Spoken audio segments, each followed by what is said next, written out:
കൂട്ടുകാരെ, കഴിഞ്ഞ ക്ലാസ്സിൽ നമ്മൾ എളുപ്പത്തിൽ എങ്ങനെ ചിത്രം വരയ്ക്കാൻ പഠിക്കാം എന്നതിനെ കുറിച്ച് നമ്മൾ പഠിച്ചു. എല്ലാവരും ട്രൈ ചെയ്തിട്ടില്ലേ? എന്തൊക്കെ വരകളാണ് ഉപയോഗിച്ചുകൊണ്ട് എന്തൊക്കെ ചിത്രങ്ങൾ വരയ്ക്കാമെന്ന് നമ്മൾ എല്ലാവരും ശ്രദ്ധിച്ചിട്ടുണ്ടാവും. വളരെ നന്നായി നമ്മൾ അതിനെക്കുറിച്ച് നിങ്ങളോട് വീട്ടിൽ നിന്ന് ചെയ്യാൻ വേണ്ടി പറഞ്ഞിട്ടുണ്ട്. അപ്പം നിങ്ങൾ ഒരുപാട് സമയം എടുത്തുകൊണ്ട് ചെയ്തിട്ടുണ്ടാവും എന്നാണ് ഞാൻ പ്രതീക്ഷിക്കുന്നത്. അപ്പോൾ ഇനി ആ വരകൾ ഉപയോഗിച്ചുകൊണ്ട് നമുക്കൊരു ചിത്രം എളുപ്പത്തിൽ എങ്ങനെ ഉണ്ടാക്കാം എന്നതിനെ കുറിച്ചാണ് നമ്മൾ പഠിക്കുന്നത്. അപ്പം നിങ്ങളോട് പറയാനുള്ളത്, നിങ്ങളോട് ഞാൻ ആദ്യമേ പറഞ്ഞു, നല്ല നിരീക്ഷണം വേണം. നല്ല നിരീക്ഷണം നടത്തുന്ന കുട്ടികളാണ് നല്ല പഠനത്തിൽ നന്നായി മികച്ചു നിൽക്കുന്ന കുട്ടികൾ എന്നൊക്കെ ഞാൻ നമ്മളോട് പറഞ്ഞിട്ടുണ്ട്. അപ്പം നിങ്ങൾ അതൊക്കെ ശ്രദ്ധിച്ചുകൊണ്ട് വളരെ നല്ല രീതിയിൽ വീട്ടിൽ ചിത്രം വരയ്ക്കാൻ ശ്രമിച്ചിട്ടുണ്ടാകും എന്നൊക്കെ തോന്നുന്നു. നമ്മൾ വളഞ്ഞ വര, അതേപോലെ നേർരേഖ, വൃത്തം, ഇതൊക്കെ നമ്മൾ പഠിച്ചിട്ടുണ്ട്. ഈ വൃത്തം പഠിക്കുന്നതോടൊപ്പം തന്നെ ഇതൊക്കെ നമ്മൾ കണക്കിൽ പഠിക്കുന്ന സാധനങ്ങളാണ്. സമചതുരം, ത്രികോണം, വൃത്തം, അർദ്ധവൃത്തം, ഇതൊക്കെ നമ്മൾ കണക്കിൽ പഠിക്കുന്നതാണ്.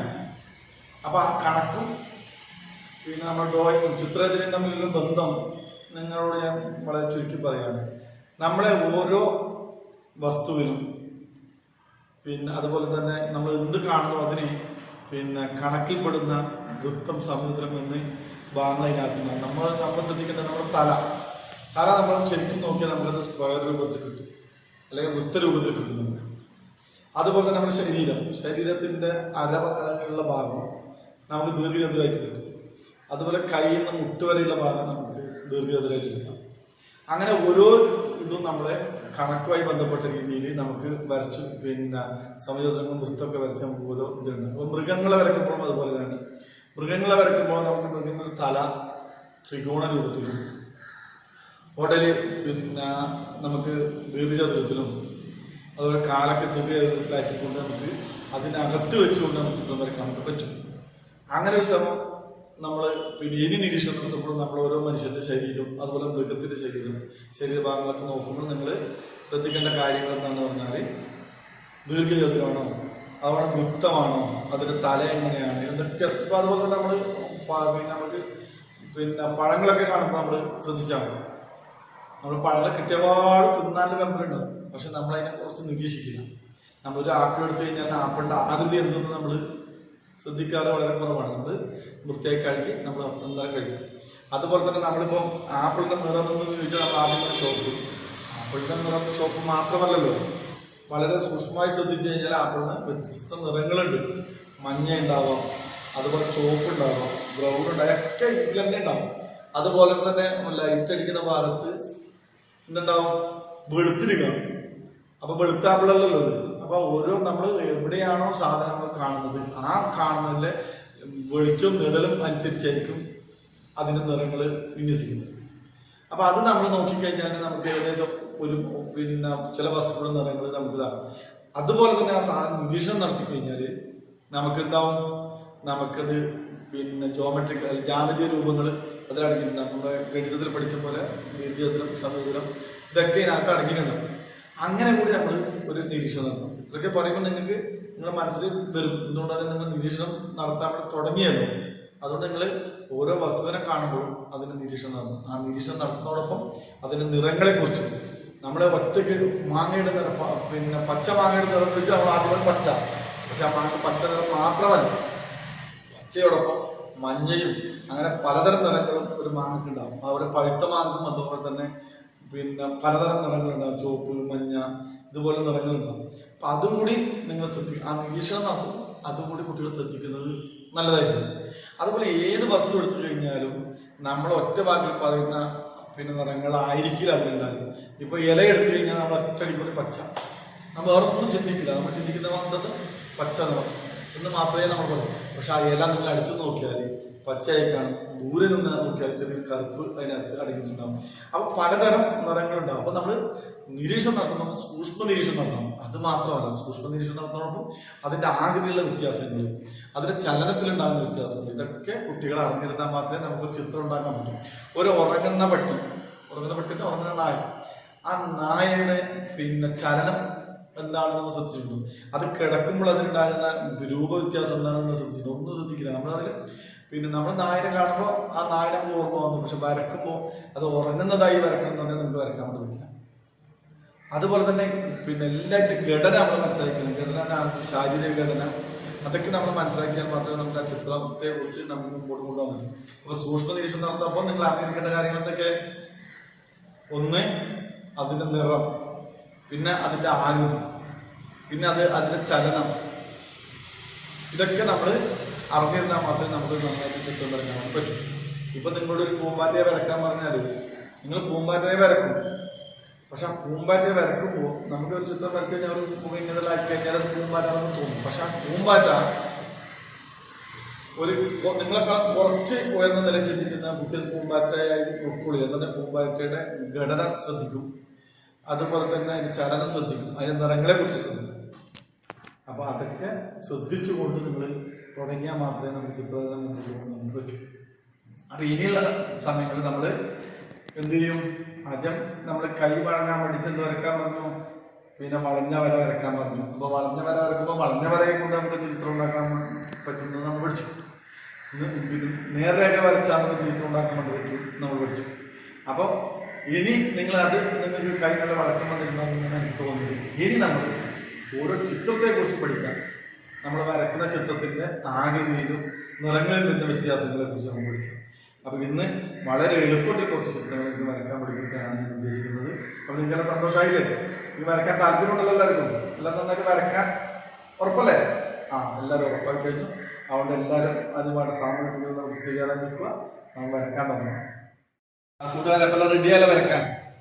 അതന്നെ ആദ്യം കാണിക്കാം. നിങ്ങൾക്ക് നമ്മളിപ്പോ പിന്നെ കണക്കിലെ ഇതാണ് നമ്മൾ എടുത്തിട്ടുള്ളത്, കണക്കിലെ രൂപങ്ങൾ. അപ്പൊ നമ്മളൊരു അർദ്ധവൃത്തം വരക്കാം. ഒരു അർദ്ധവൃത്തം വരക്കാം. എങ്ങനെ അർദ്ധവൃത്തം എന്ന് പറഞ്ഞാൽ നമുക്ക് എളുപ്പം നമ്മൾ മലയാളത്തിൽ റാന്ന് എഴുതുന്നില്ലേ, അതുപോലെ ആദ്യം ചെയ്തു. എന്നിട്ട് നമ്മൾ ഒരു വര വരച്ചു. വര കണ്ടില്ലേ? ഒരു വര വരച്ചു. ഈ വര വരച്ചതിന് ശേഷം നമ്മൾ ലംബം തന്നെ കുത്തനെ ഒരു വര വരച്ചു. അതിനുശേഷം നമ്മൾ ചെറിയൊരു ബെൻഡാക്കി. അങ്ങനെ കുത്തനെ ഒരു വര വരച്ചു, ഒരു ബെൻഡാക്കി. ബെൻഡാക്കിയ ശേഷം നമ്മൾ ഇത് എന്താണ് നമ്മൾ ആവുന്നതെന്ന് നോക്കാം. നമ്മൾ ഒരു 2 വരയും കൂടി നമ്മൾ അധികം കൊടുത്തു. 2 വര നമ്മൾ അധികം കൊടുത്തു. അതേ വര തന്നെ നമ്മൾ ഈ ഭാഗത്ത് കൊടുക്കുന്നുണ്ട്. ഈ ഭാഗത്ത് കൊടുത്തു. ഇപ്പോൾ ഇതെന്തായി? ഓക്കെ നിങ്ങള്? ഇപ്പോൾ നമ്മളൊരു അർദ്ധവൃത്തം വരച്ചു, അതിനൊരു സമാന്തര രേഖ ഒരു രേഖ വരച്ചു. ആ രേഖയ്ക്ക് ശേഷം ഒരു കുത്തനൊരു രേഖ വരച്ചു. ഇപ്പോൾ ഇതെന്തായി? ഇപ്പോൾ ഇത് ഒരു അമ്പറിലാണ് കുടയായി. അപ്പൊ ഇനി ഒന്നും കൂടി നമുക്ക് നോക്കാം തന്നെ അതേ ചിത്രം. അങ്ങനെ ആദ്യം നമ്മള് റാന്നെഴുതി അതിന് ഒരു രേഖ വരച്ചു. കണ്ടില്ല? രേഖ വരക്കുമ്പോൾ ഇത് അർദ്ധവൃത്തമായി. ഈ അർദ്ധവൃത്തത്തിന് നമ്മൾ മധ്യത്തിലായി ഒരു രേഖയും കൂടി വരച്ചു. രേഖയുടെ അറ്റത്ത് ഒരു വളവ് കണ്ടില്ലേ? ഒരു രേഖയും കൂടി വരച്ചു. ഇനി നമുക്ക് നമ്മളെ കഴിവനുസരിച്ചുകൊണ്ട് ഒരു 2-3 രേഖകൾ നമുക്ക് വീണ്ടും വരക്കാം. അപ്പോൾ നമുക്ക് ചിത്രമായിട്ട് മാറ്റാൻ വേണ്ടി പറ്റും. നോക്കിയേ, ഇപ്പൊ ഇതെന്തായി? കുടകളാണ്. അപ്പൊ ഈ കുടയിൽ നിങ്ങൾ വ്യത്യസ്തങ്ങളായ നിറങ്ങൾ ഓരോ കളത്തിലും കൊടുത്തു കഴിഞ്ഞാൽ വളരെ മനോഹരമായ ഒരു കുടയായി മാറും അല്ലേ? ഇപ്പൊ ഇവിടെ കാല്, കുടയുടെ വളഞ്ഞ കാല് കണ്ടോ? കുടയുടെ വളഞ്ഞ കാല് വരച്ചു, കാലിനൊരു നിറം. അതുപോലെ തന്നെ ഓരോ അറയിലും ഓരോ തരം നിറങ്ങൾ കൊടുത്തു കഴിഞ്ഞാൽ എന്താവും? വളരെ നല്ല കുടയായി മാറും. നിങ്ങൾ ചെയ്ത് നോക്കട്ടെ, എല്ലാവരും ഒന്ന് ചെയ്ത് കാണിച്ചേ. അതുപോലെ തന്നെ വളരെ നന്നായിട്ടുണ്ട്. അപ്പൊ നിങ്ങൾ അർദ്ധവൃത്തം പഠിച്ചു, പിന്നെയോ റാന്ന് എഴുതാൻ വേണ്ടി പഠിച്ചു, പിന്നെയോ കുട വരക്കാൻ നിങ്ങൾ പഠിച്ചു അല്ലേ? എല്ലാവരും പഠിച്ചില്ലേ? കുട വരക്കാൻ മാത്രമല്ല അത് നിറങ്ങൾ നൽകാനും നിങ്ങൾ പഠിച്ചു. ഇനിയോ ഇത് നിങ്ങൾ വളരെ വ്യക്തമായിട്ട് എന്ത് ചെയ്യണം? വീട്ടിൽ നിന്ന് വീണ്ടും വരച്ച് നല്ലൊരു കുടയാക്കി മാറ്റാൻ വേണ്ടി ശ്രമിക്കണം. ഈ കുടയെന്നെ നമുക്ക് ഒന്നും കൂടി മാറ്റി വരക്കാം. എങ്ങനെ? നമ്മൾ റാന്ന് എഴുതി. റാന്ന് എഴുതിയതിന് ശേഷം ഓരോ വരകളും നമ്മൾ നേരത്തെ മുകളിൽ കൊടുത്ത പോലെ ഓരോ വരകളും കൊടുത്തു. ഇനി നമ്മൾ വീണ്ടും റാന്ന് എഴുതുന്നുണ്ട്. വീണ്ടും എഴുതി റാന്ന് എഴുതിയിട്ട് ഇതുപോലെ തന്നെ ഒരു രേഖ നമ്മൾ വരച്ചു. ഇപ്പോഴോ നമ്മൾ ഈ കുടയേക്കാളും വ്യത്യസ്തമായൊരു കുടയായി. ഈ കുട വരയ്ക്കുന്ന സമയത്ത് നമ്മൾ എന്ത് പഠിച്ചു? റാന്ന് എഴുതാൻ വേണ്ടി പഠിച്ചു. കൈക്ക് ഒരു വഴക്കം വരാൻ നമ്മൾ പഠിച്ചു. അപ്പൊ വ്യത്യസ്തങ്ങളായ നിറം കൊടുത്തു. നിങ്ങൾ ഈ കുടയെ വളരെ മനോഹരമാക്കി മാറ്റുമെന്ന് പ്രതീക്ഷിക്കുന്നു. വളരെ മനോഹരമാക്കുമെന്ന് പ്രതീക്ഷിക്കുന്നു. അപ്പൊ നമ്മൾ എന്തൊക്കെ പഠിച്ചേ? നമ്മൾ പഠിച്ചത് അർദ്ധവൃത്തം, പിന്നെ രേഖ, പിന്നെയോ റാന്ന് എഴുതാൻ പഠിച്ചു. അപ്പൊ ഇതൊക്കെ ചെയ്യുമ്പോൾ എന്തായി? ഒരു കുടയായി മാറി. ഇനി നമുക്ക് അടുത്ത ചിത്രത്തിലേക്ക് പോകാം. അടുത്ത ചിത്രം തന്നാല് നിങ്ങൾ ശ്രദ്ധിച്ചോ? അടുത്ത ചിത്രം തന്നാല് നമ്മൾ വരയ്ക്കുന്നത് ത്രികോണമാണ്. ത്രികോണം കണ്ടില്ലേ? ഈ ത്രികോണം 2-3 വരച്ചു തരുമ്പോൾ എന്താവും? ത്രികോണം 2-3 വരച്ചാല് എന്താവും? ഒരു ക്രിസ്മസ് ട്രീ ആവും. കണ്ടില്ലേ? ഒരു ത്രികോണം വരച്ചു, പിന്നെ ഒരു ത്രികോണം വരച്ചു, പിന്നെ ഒരു ത്രികോണം വരച്ചു, 3 ത്രികോണം വരച്ചു. 3 ത്രികോണം വരക്കുമ്പോൾ അതിനകത്ത് എത്ര ത്രികോണം അധികം വന്നു? ശ്രദ്ധിച്ചിട്ടുണ്ടാവും. ഇതാ ഒരു ത്രികോണം ഇവിടെ വന്നു, ഒരു ത്രികോണം ഇവിടെ വന്നു. 3 ത്രികോണം വരക്കുമ്പോൾ 5 ത്രികോണമായി മാറിയത്. 5 ത്രികോണം വരക്കുമ്പോൾ എന്തായി? ഒരു ക്രിസ്മസ് ട്രീ ആയിട്ട് മാറി. ഈ ക്രിസ്മസ് ട്രീക്ക് നിങ്ങൾക്ക് വ്യത്യസ്ത നിറങ്ങൾ കൊടുക്കാം. ക്രിസ്മസ് ട്രീ എന്തിനു ഉപയോഗിക്കുന്നത്? ഏത് സമയത്താണ് ക്രിസ്മസ് ട്രീ നമ്മൾ കാണല്? ക്രിസ്മസ് ട്രീ കാണല്? ഈ ട്രീ വെക്കുന്ന സമയത്ത് നമുക്ക് 10 ദിവസം ലീവും കിട്ടും. ഓർമ്മയുണ്ടെങ്കിൽ അത് ശരിയാണ്. ക്രിസ്മസിനാണ് നമ്മള് ക്രിസ്മസ് ട്രീ വെക്കുന്നത്. കണ്ടിട്ടുണ്ടല്ലോ എല്ലാവരും? അപ്പോൾ ഇങ്ങനെയുള്ള എളുപ്പത്തിലുള്ള ക്രിസ്മസ് ട്രീ നിങ്ങൾക്ക് ഉണ്ടാക്കാൻ വേണ്ടി സാധിക്കും. 3 ത്രികോണങ്ങള് നമ്മൾ വരക്കുമ്പോൾ ആ ത്രികോണങ്ങൾ 5 ത്രികോണങ്ങളായി മാറുന്നുണ്ട്. 5 ത്രികോണങ്ങളാകുമ്പോൾ ഒരു ക്രിസ്മസ് ട്രീ ആയി മാറുന്നത് ഇതാണ് നമ്മൾ പഠിച്ചത്. അപ്പൊ ഇതിലൊക്കെ എങ്ങനത്തെയുള്ള നിറം കൊടുക്കാം? വ്യത്യസ്തമായ നിറങ്ങൾ കൊടുക്കാം. ഇവിടെ ഒരു നിറം കൊടുക്കാം, ഇവിടെ വേറൊരു നിറം കൊടുക്കാം, ഇവിടെ ഒരു നിറം കൊടുക്കാം, ഇവിടെ വേറെ നിറം കൊടുക്കാം. ഇങ്ങനെ മാറി മാറി നിറങ്ങൾ കൊടുത്തുകൊണ്ട് നമുക്ക് എന്ത് ചെയ്യാൻ പറ്റും? നമുക്കൊരു ക്രിസ്മസ് ട്രീ ഉണ്ടാക്കാൻ വേണ്ടി പറ്റും. ഇതെല്ലാം നിങ്ങൾ ചെയ്തു നോക്കുന്നില്ലേ? എല്ലാവരും ഒന്ന് ചെയ്തു നോക്കിയേ. മനസ്സിലായല്ലോ എല്ലാവർക്കും? എന്താ മനസ്സിലായത്? ആദ്യം ഒരു ചെറിയ ത്രികോണം വരച്ചു, പിന്നെ അതിനേക്കാളും വലിയ ത്രികോണം വരച്ചു, പിന്നെയോ അതിനേക്കാളും വലിയ ത്രികോണം വരച്ചു. അങ്ങനെ 3 ത്രികോണങ്ങൾ വരയ്ക്കുമ്പോൾ അതിനകത്ത് ഒരു ചെറിയ ത്രികോണവും ഒരു വലിയ ത്രികോണവും വെച്ചിട്ടുണ്ട്.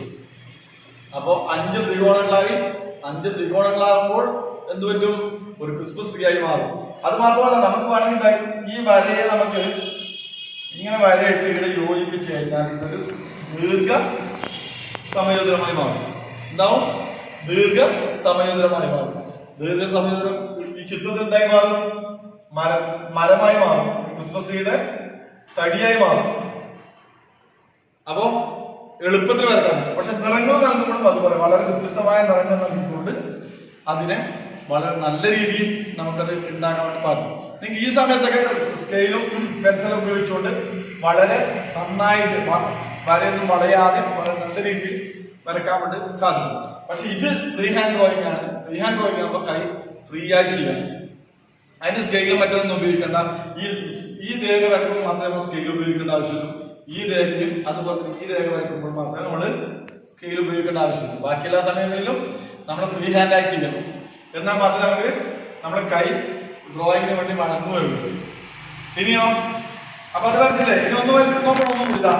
ആദ്യം ഒരു ചെറിയ ത്രികോണം വരച്ചു, പിന്നീട് വലിയ ത്രികോണം വരച്ചു.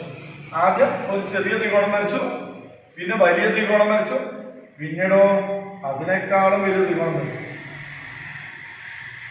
ഇത് 3 വ്യത്യസ്ത രീതിയിലുള്ള ത്രികോണങ്ങളാണ്. ഇത് ചെറുത്, ഇത് വലുത്, ഇത് അതിനേക്കാളും വലുത്. അതിനകത്തോ ഒരു ചെറിയ ത്രികോണം, ഒരു വലിയ ത്രികോണം, അങ്ങനെ 5 ത്രികോണങ്ങളായി.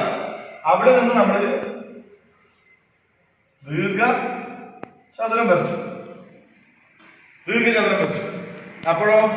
അപ്പോഴത് ക്രിസ്മസ് ട്രീ ആയി മാറി. വേണമെങ്കിൽ വേരിനോട് ഉപമിക്കാൻ വേണ്ടി നമുക്ക് ഇങ്ങനെ 2 വര വരച്ചു കഴിഞ്ഞാല് ക്രിസ്മസ് ട്രീ ആയി. അപ്പോ 1, 2, 3, 4, 5 ത്രികോണം ഉപയോഗിച്ചുകൊണ്ട് നമുക്ക് എന്ത് ചെയ്യാൻ പറ്റും? ക്രിസ്മസ് ട്രീ ഉണ്ടാക്കാൻ വേണ്ടി പറ്റും. അതുപോലെ തന്നെ ഒരു ചിത്രം കൂടി നമുക്ക് പഠിപ്പിക്കാം. ഒരു ചിത്രം എന്ന് പറഞ്ഞാല് ഒരു വട്ടം വരച്ചു. ഈ വട്ടത്തിൽ നമ്മൾ ഇതുപോലെ ചെയ്തു. അതിനുശേഷം നമ്മൾ നിങ്ങൾ നോക്കിക്കോ, എന്ത് ചെയ്യുന്നത് നിങ്ങൾ നോക്കട്ടാ. ഇങ്ങനെ വരച്ചു, ഇങ്ങനെ വരച്ചു, ഇങ്ങനെ വരച്ചു, ഇങ്ങനെ വരച്ചു. കണ്ടോ ഇതെങ്ങനെയുണ്ട്? ഇപ്പൊ ഇതെന്തായി?